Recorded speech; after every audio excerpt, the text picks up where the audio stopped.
The protesters are after freedom. رئیس جمهور آمریکا خوش بیاد.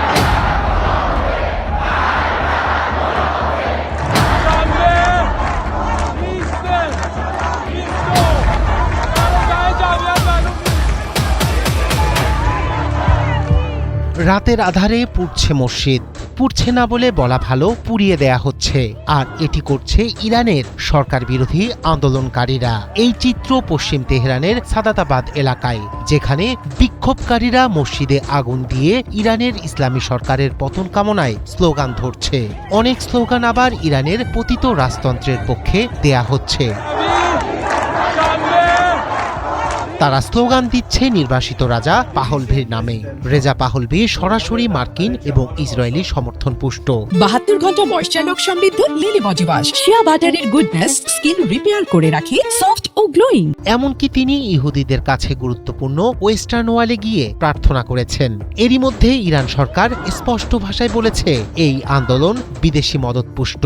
حرف میزنیم باید حرف بزنن. সরাসরি America এবং ইসরায়েলের যে হাত আছে তা স্পষ্ট হয়ে উঠেছে। ইসরায়েলের গোয়েন্দা মোসাদের জড়িত থাকারও আলামত পাওয়া গেছে।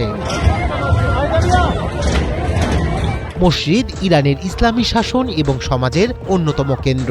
এখানে শুধু ধর্মচর্চা নয়, বিভিন্ন সামাজিক এবং সরকারি কর্মকাণ্ড পরিচালিত হয় মসজিদকে কেন্দ্র করে।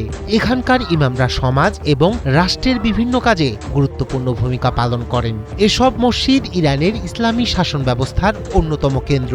আর তাই মসজিদগুলো হয়ে উঠেছে বিক্ষোভকারী দাবি করা ছদ্মবেশে নাশকতাকারীদের অন্যতম লক্ষ্যবস্তুতে।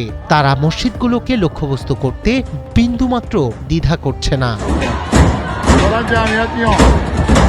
বিক্ষোভকারীদের মধ্যে যে বিদেশি এজেন্ট আছে তা স্পষ্ট হয়ে যায় নিউ ইয়র্ক টাইমসকে দেয়া এক ইরানি নারীর সাক্ষাৎকারে। বলেছেন তিনি নিজেও নেমেছিলেন বিক্ষোভে। এ সময় বেশ কয়েকজনকে মসজিদে অগ্নিসংযোগ করতে দেখেন।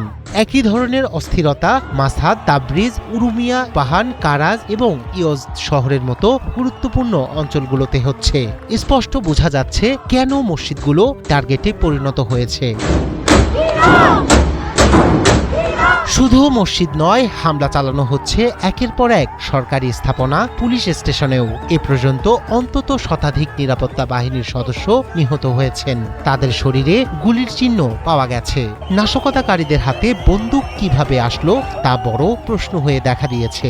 বিক্ষোভকারীরা এতটাই বেপরোয়া হয়ে উঠেছে যে তারা ত্রাণের সঙ্গে জড়িত সংস্থার অফিসেও হামলা চালাচ্ছে।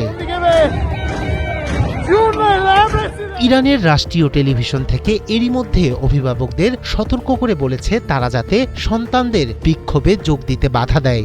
এই সহিংসতার জন্য সরাসরি আমেরিকাকে দায়ী করে জাতিসংঘের নিরাপত্তা পরিষদে নালিশ জানিয়েছে ইরান সরকার।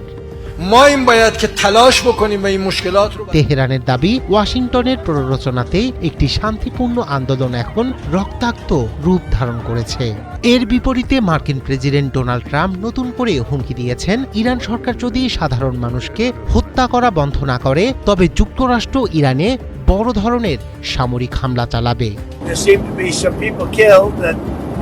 রায়হান কবির শুভ্র, ৭১।